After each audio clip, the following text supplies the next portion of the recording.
kami ngayon. Ito kami ngayon kakain. Sa trabaho. Ng malunggay. Break time. Kakain na po sila. Sino to?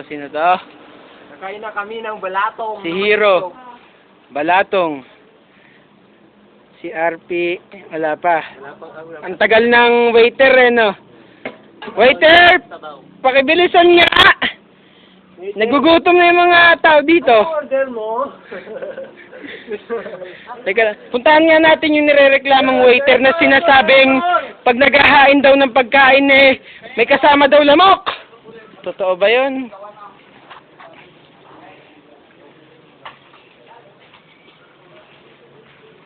Mukhang masarap po ang putahe, ang ulam dito. Sa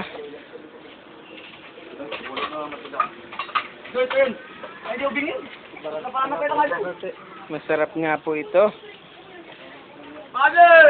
Ito yung waiter na tinutukoy. Si Aweng. Ayan, makain na sila. Ako na lang hindi pa kumakain. Kain. Kain daw, kain. Ito si Jobert, bumukod. Ayun na sila. Naku po. Ito na. Kain na.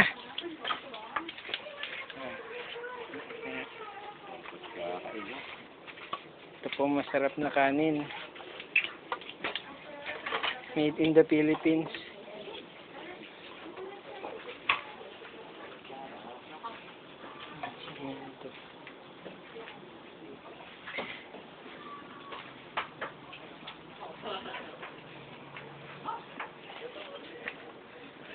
Ganito po talaga dito sa Pilipinas.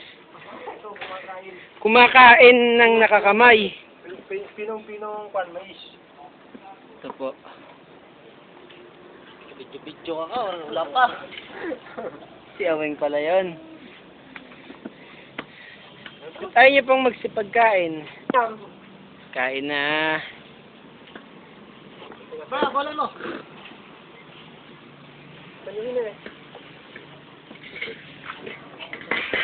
Ito po yung nagawa namin sa loob ng isang kalahating araw.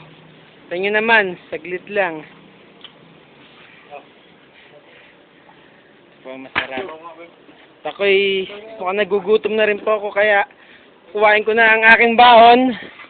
Ang baon. Ayan na. Silipin po natin ang aking lunchbox.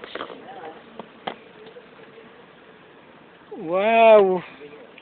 Masarap, palaka.